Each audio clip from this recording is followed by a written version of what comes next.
happy to have as our guest today Mayor Erin Stewart of the City of New Britain. Mayor Stewart is a CCM Board Member, and she is here today to talk about Connecticut's 8th largest city. Today we'll discuss the plight of cities, the state-local partnership, and other areas of interest. The Municipal Voice is the Connecticut Conference of Municipalities podcast in collaboration with WNHH LP 103.5 FM. I'm your host, Matt Ford. As always, be sure to give us a like and let us know what you're thinking in the comments. CCM's Municipal Voice podcast continues to present a key forum on important state-local issues. The views expressed do not necessarily reflect the consensus views of CCM or our member municipal leaders. Before we get into the more serious stuff, coming in today, I knew, the New Britain Bees, the team or whatever, but there's bees everywhere. What's the deal with New Britain Bees? Yes, I'm not crazy. A lot of people like to say the mayor's obsessed with bees. Okay, it's not just you. It's not just me. Okay. There's a story behind that. Actually, the bees are very integral to the history of the city of New Britain. Okay. So if you look on our city seal, it was created in 1871 by one of our... Going back. This is going far back, right? Okay. There is a beehive, and underneath the beehive is our city slogan. It's translated, when it's translated from Latin, means industry fills the hive and enjoys the honey. So there's a beehive and there's 7 bees that are flying around that hive. And legend has it that those 7 bees represent the original 7 industries that New Britain was kind of founded upon, whether it was Stanley Works, Landers, Furry and Clark, Corbin, Russwin, all the old factories. 1870s, it was a big industrial center. You got it. We didn't in some ways. Yes, certainly. They don't call us the hardware city for no reason. For no reason whatsoever. I'm sure we'll talk about something about a little bit later in the podcast. Yeah, I think we can touch on that. Yeah. So I'm not obsessed with bees. There's a story to it. There is a story. And the whole point in bringing the bees forward is to highlight the history of the city and where we came from. That's great. And a strong industrial past. Amen. All right. So a key thing before we get into more about New Britain and how one of the largest cities is that you personally stand out as one of 3 female mayors and just one of 2 Republicans in the state of Connecticut. I guess so. Yeah, right? Your perspective is unique. How do you approach city leadership in Connecticut, which is dominated a lot by the male perspective? Oh, yeah. Well, I hang with the guys. I think I do pretty well with that. Yeah. You can't treat it any differently. Unfortunately, there's definitely double standards and things that I have to deal with that other leaders don't. Yeah. We saw some of that most recently with some comments that surfaced in the local news or statewide news, rather, that were quite embarrassing, but not surprising. More embarrassing to others than to you, I would say. Yeah, I think, unfortunately, you get used to it after a while, and you realize that thick skin. Yeah, alligator skin. It's not as expensive, I guess. But there's definitely, and it's a different world. And sometimes I always say when I'm encouraging other females to run for office, I'm like, please do. I could really use more friends in this field. But you know what? I mean, it is what it is. I think that I really don't look at myself any differently. I think that I certainly do the same work, if not do better work than some of my male counterparts. Yeah. And it is what it is. I wish there was more of us. Yeah. Speaking about the work that you're doing, I would say, around Britain, there's been a lot of successes. Thank you. What would you attribute your successes as the mayor of New Britain? Is it your history with the city, fresh ideas? Like, how do you approach that? Oh boy! So I have a very progressive approach to governing. There's no doubt about that. Everywhere you turn, you're seeing lots of work being done. There's projects all around. They're privately funded. They're publicly funded. They're all over the place. My approach is one of, you have to think outside the box. And a lot of that started when I first became mayor, really looking at things from definitely a different perspective, wanting to kind of change the way that government operates, looking at us as more of a customer service oriented business that we run here, but also being responsive to what the people are asking for, right? And we had the climate of development, economic development in New Britain. When I first came in, it was in the tubes. No one was really looking to invest here. There was not a lot of interest. There wasn't a lot of development. But we knew that on the cusp, and this is 2013 when I got elected. So we knew we were on the cusp of something truly special with CT Fast Track. And the main hub was going to be in our downtown. It was going to be opening up in less than 2 years. And the city had no planning. There was not a single document that had planned for any of this. And so when you had this mass transportation hub that is all of a sudden going to be plunked right in the middle of your downtown, you have no plan for development. First things first is exactly what we did. So we created this transit-oriented development master plan that dovetailed nicely with our Complete Streets master plan, which just ended up in this explosion of downtown development, which is what we're seeing now. Complete Streets, you mentioned that. What's that program about? Yeah. So the Complete Streets master plan started right before I became mayor. Our public works department took that on. And it started off as one phase, which is now turned into 9 phases. And our Complete Streets master plan, it's all about road dieting, making everything more pedestrian friendly, accommodating to cyclists, user friendly. So just the kind of latest thinking on urban planning for town. You got it. Drives some people nuts because a lot of people don't understand why we have all of the bike lanes. What are these bike lanes for? Do people even use these? Yes, they do. And when we do our regional bike share program, people are going to use them a lot more. What is this head in or angle out parking that you're doing? Well, it's safer for pedestrians and children. But all of these things put together, which has turned into this 9-phase Complete Streets master plan, has allowed us access to so much available federal funding as well. And our bus livability grants, federal transit authority grants that we've received have just been flowing in because you'll see the transformation if you visit us here. Speaking of cooperation with other levels of government, one thing we're interested in is the effective partnership with your state legislative delegation, split between Democrats and Republicans. How do you, as New Britain, work as a team to accomplish the many goals you have from the state level down? I bypass them. Okay. I hate to say it, but there's definitely some legislators that I have that I work much better with than others. Representative Bobby Sanchez is a Democrat.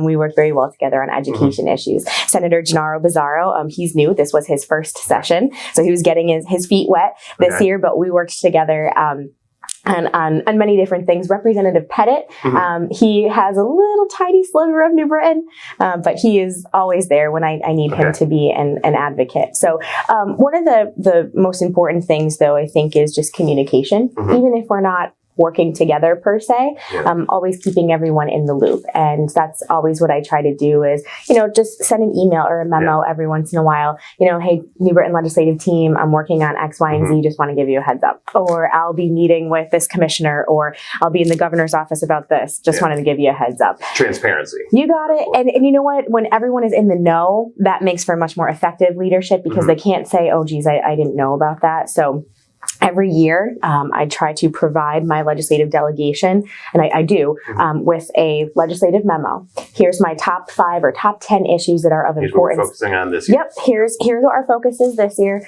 Our lobbyists will be advocating for boom, boom, and boom. If you want to talk to me about anything more, here's my little blurb on each one of these. Would love your advocacy on that.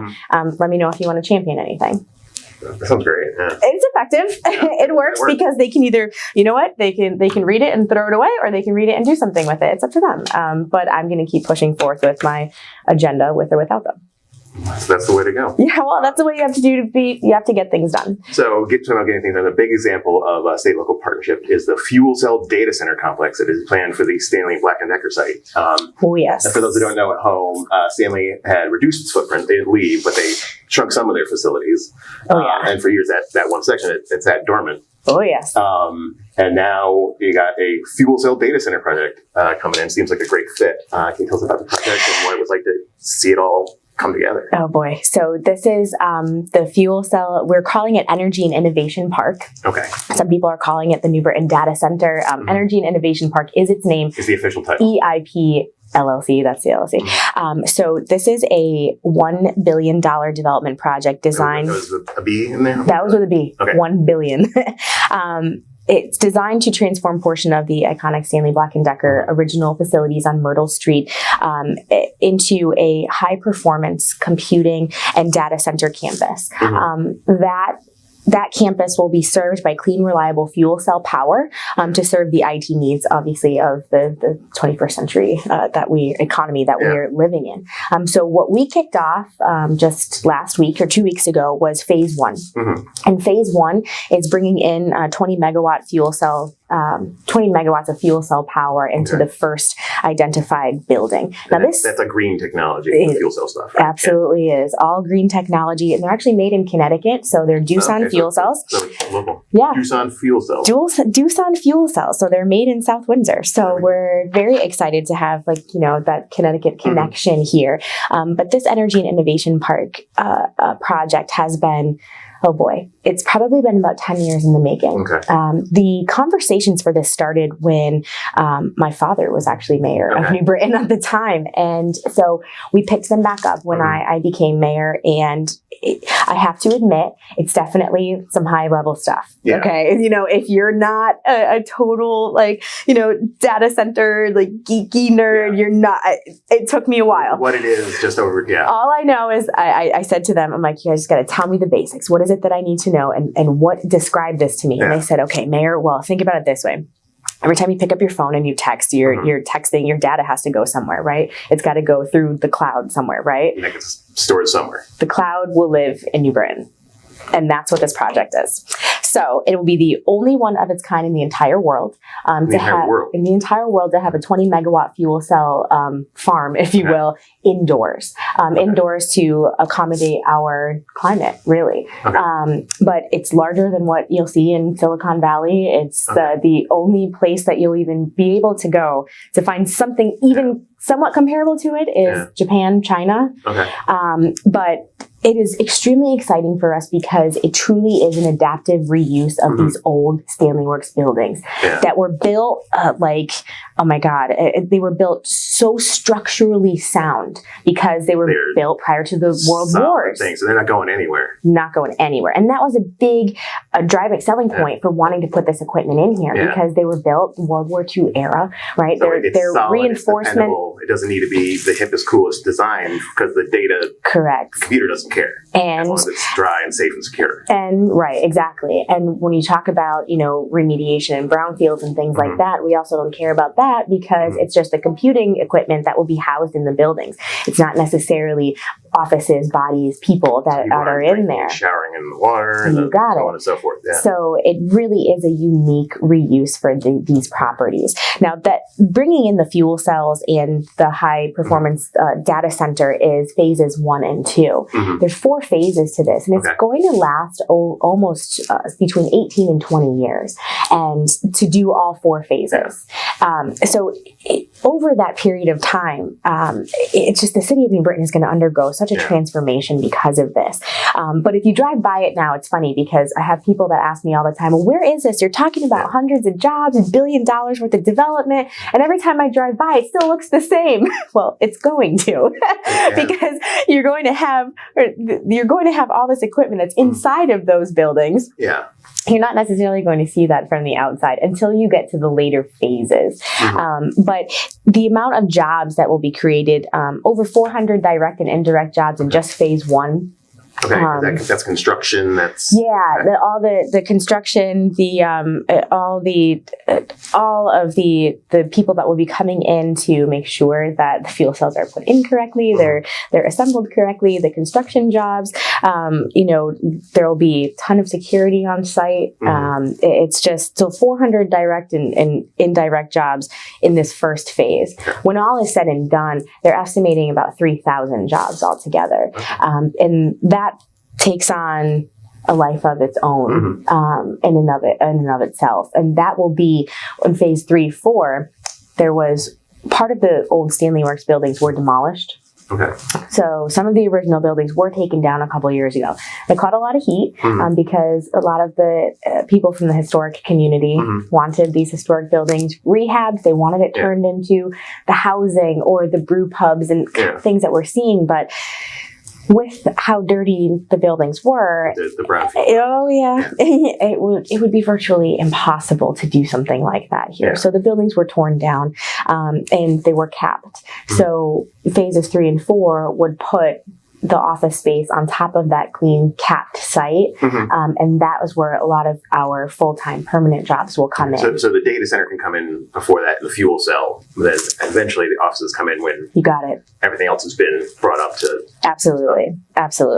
So, I mean, it's an exciting project that, it makes me so proud to be the host to a project like this. I mean, you're talking the only places where you even have high computing or, high performance computing centers like this are Boston and New York City. So we'd be the only one of its kind in between these, those two metro hubs. Is there a geographic component to the choice of New Britain for that? Absolutely. We are exactly 111 miles from Boston and New York. Okay. You never know with some of the online stuff, can it be anywhere? But on the East Coast and near those major centers is part of the appeal of New Britain. Absolutely. Absolutely. We have to think about, too, looking at it from the state of Connecticut, it'll be the only thing of its kind in the state, which also puts Connecticut in a different market. Absolutely in a different market as well. But that was where a lot of the complexities came in with financing the deal.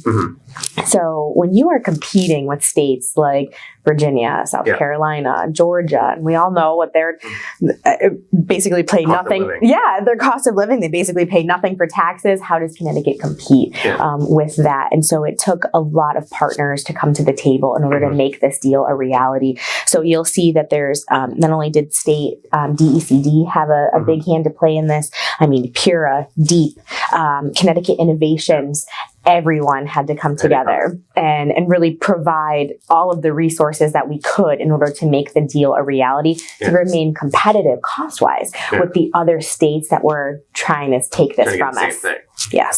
Yes. Wow. There's a lot going on. Yeah, it was a lot. And it'll continue to be a lot. By no means is this done. Sure, we might have the first fuel cell that's getting delivered in January, and that's great. But I'm not going to feel comfortable until phase 1 and 2 are complete. And you said that all the phases could be 20 years. It could be. I don't think that I'll be mayor for that long. We never know. I really hope not. As much as you love it. Yeah, as much as I love it, it's a little much. But I want to make sure that the project can be on the right path, and so that it will be sustainable, and we will see the benefit from this. But talk about the residual effect on the city. In the first 2 years of these fuel cells being delivered, and this is just phase 1, they will become our 3rd or 4th highest taxpayer. That right off the bat. And that's with all of the incentives that we had to offer.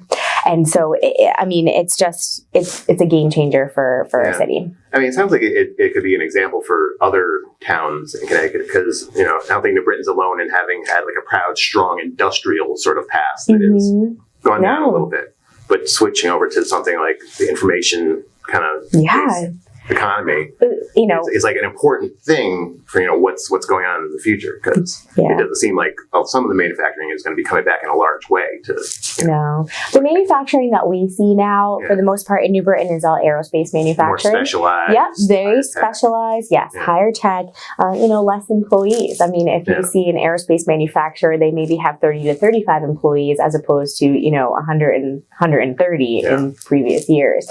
But so we are seeing a lot of that. So we always make the joke, we had the nickname the hardware city because of all the tools that were made here. Well, we're the new hardware city now with the cloud, with aerospace manufacturing, with all sorts of high tech, work and jobs that are being done here. And we're very excited to, we're on the cusp of this new era, and we're very glad to be at the cutting edge of it with a project like Energy and Innovation Park. Well, Energy and Innovation Park is a big project, and as I said, it started 10 years ago, so before you were mayor, and in there, you crossed one governor, Malloy, and now we're in with another governor. Yeah. So 2 administrations that you've had to work with. I made that in my remarks.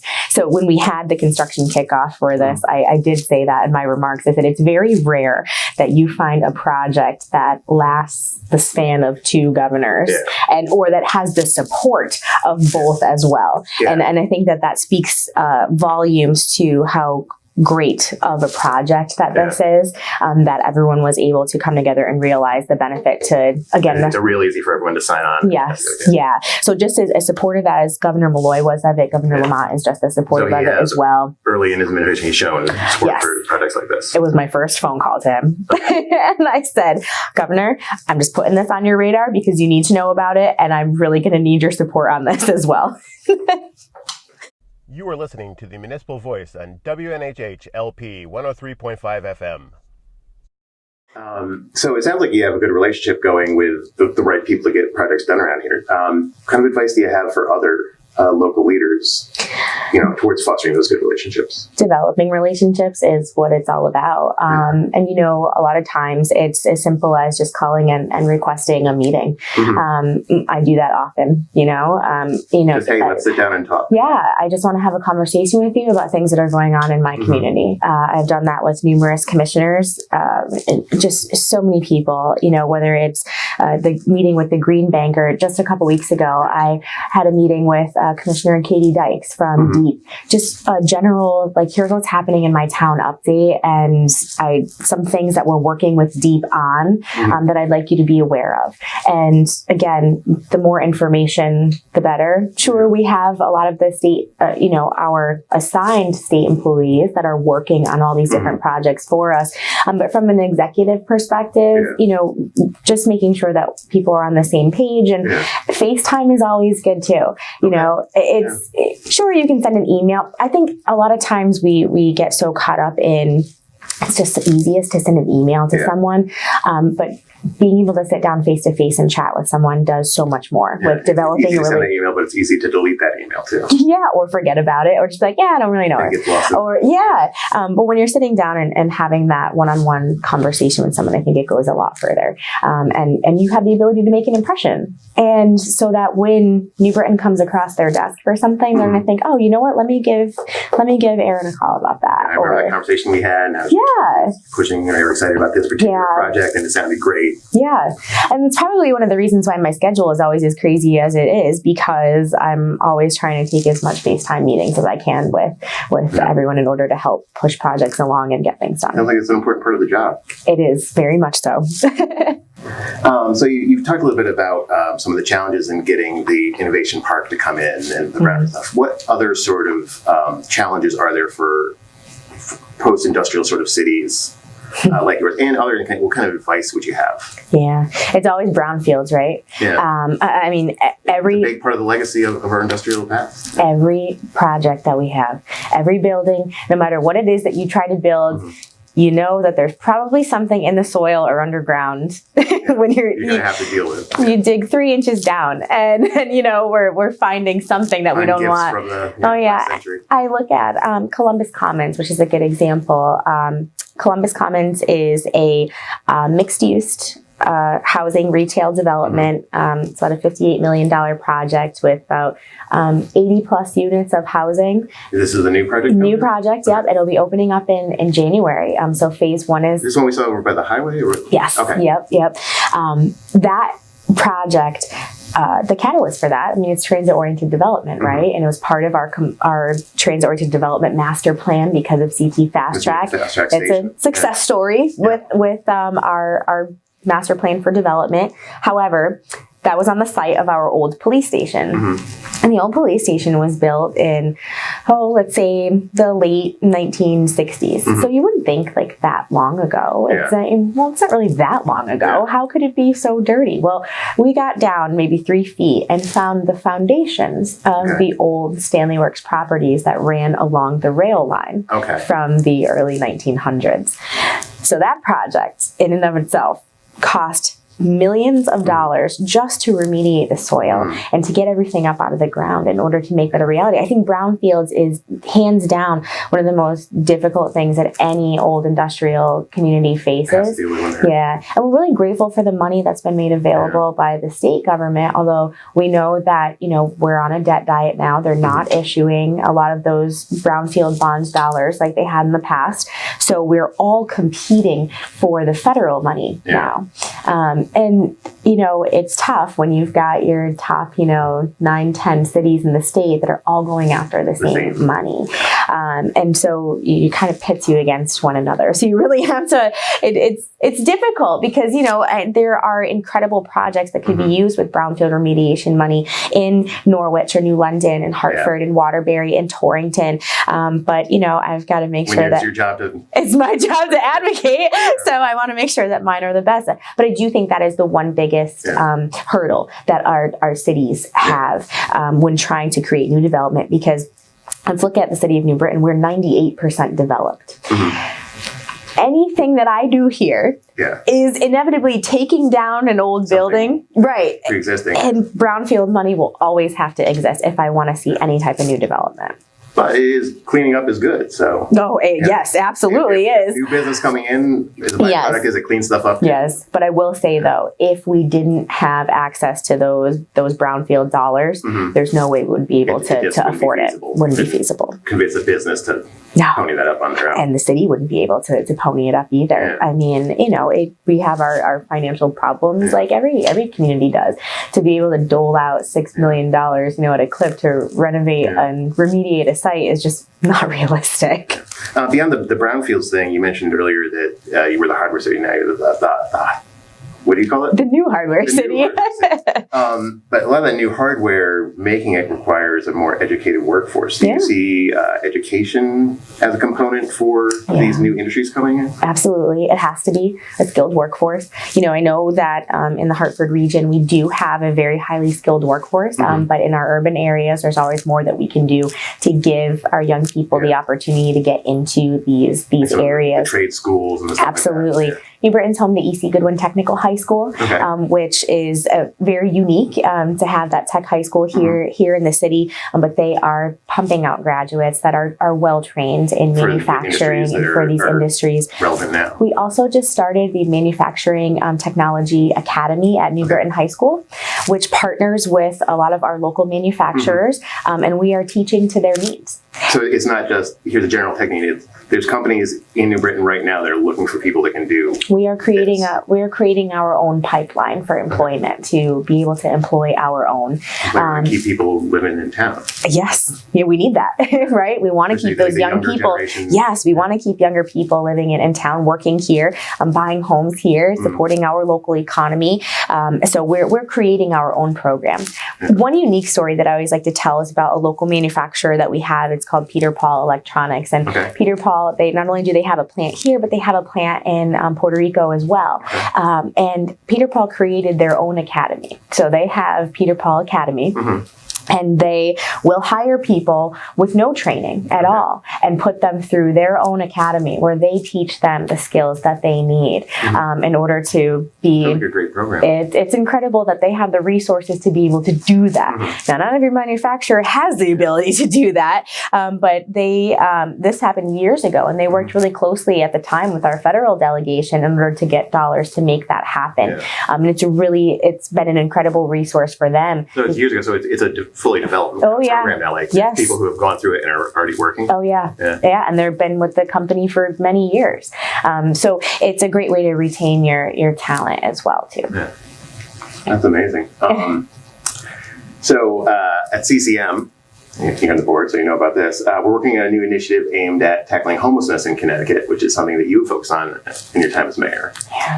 It's early stages of planning for this new effort, but can you tell us what you hope to get out of the initiative and a little bit about your previous work on things like Building Hope Together task force? So you're tugging at my heartstrings now because this is very close to my heart. So I'm really glad that CCM has put together this committee to talk about best practices for homelessness, combating homelessness all across the state. There's no need to statewide problem. It absolutely is, and there's no need to reinvent the wheel when we've seen successful methods in other towns and other cities. So the task force's aim is really to bring together those best practices and share them with anyone who wants to be a part of that and how they can help tackle the issue in each of their own communities. Building Hope Together is New Britain's permanent work plan to end homelessness. It used to be based off of a federal model. So underneath President Bush, he created the 10-year plan to end homelessness model that communities could adapt. New Britain adapted that. When I became mayor, we were in year 7. Out of 10, Yeah. So it was going to end soon, but we still saw the problem. We were seeing it day by day. The program was going to end, but homelessness apparently wasn't. Right. And listen, if homelessness was so easy to solve, it certainly would have been eliminated a long time ago. But it's not. It's a complicated process. It's always going to be there. People will always fall on hard times and struggle. So how can we create this permanent system of help? And so Building Hope Together was created. It's a consortium of all of our local service providers in New Britain. So anywhere from community mental health affiliates to our shelters like Salvation Army and Friendship Center, our women's shelter at Prudence Crandall, everyone comes together. We meet quarterly. And just we talk about not only individuals that we know of, that we have that have been coming through all of the shelters, but we raise money to support diversion funds. So if someone calls our community services office here in New Britain and says, I'm about to become homeless, I lost my job, I have 2 kids, I have nowhere to go, we do have funds that are available to help bridge them. So diversion funds the idea is to keep people from ending up homeless, like stop it before it happens. Yep. We have 3 key areas of the Building Hope Together plan. I mean, diversion is one of them. Education and employment is another. Working really closely with our friends at Capital Workforce Partners and the American Job Center to get people access to training and resume building. And then, we do have the shelters as well. So now, the work that we were doing with Building Hope was really successful. It still has been very successul. But then the state created these coordinated access networks on top of it. So what we'll talk about in the committees or in CCM's committee is how to leverage the work that our coordinated access networks are doing to help benefit our individual communities. And I hope that that's what I'll be able to contribute to the committee. Studying up and your stuff on this. So I've been very, very, very involved with that. Yes. And we've seen great success at our coordinated access network meeting just last week. They announced to us that New Britain has had a chronic homeless rate of 0 and has been holding steady for the last couple of months. It's a wonderful. Chronic homelessness is a little bit different of a definition than someone, but regardless. That's someone that's been on the street probably for years. Yes, right. Falling back and forth into homelessness. Maybe they'll be out for a little bit, but then they'll revert back into homelessness. And so that's what the term chronic means. But so to have that number at 0 and steady 0, we are doing a lot of good here. And we're very, very proud of the work that we've done. We'd like to see 0 across the state. I hope to be able to contribate my plan, my knowledge, my tactics that we've taken here and be able to share that with everyone else. Replicated elsewhere. I hope so. Well, it sounds like you got a lot going on. Yeah, we're busy. I don't sleep very much, but New Britain's doing really well. We've got despite our struggles, we're doing really well. We're seeing economic development boom like it hasn't before. We're actually seeing an increase in just families and kids that are moving here. There's so much that we have to offer, and we're on the right path. The future's so bright, you gotta wear shades, right? I should have brought them with me. So, we'd like to thank our guest, Mayor Erin Stewart. And it's officially been a year since the Municipal Voice first took air, so congratulations to us on our first anniversary. I'd like to thank everyone that's made it possible, from leadership at CCM, Paul Bass and Harry Draws at WNHH and the New Haven Independent, and all of our guests, and of course you, the listener and viewer. The Municipal Voice is a co-production by CCM and WNHH 103.5 FM. Kevin Maloney is our executive producer, Christopher Gilson is our producer, Harry Draws is on the boards, and I'm Matt Ford, your host. Be sure to check out our Facebook page and give us a like, and watch out for the CCM Chat series on our YouTube page. Just search for CCM Chats and you'll find them all in one convenient playlist.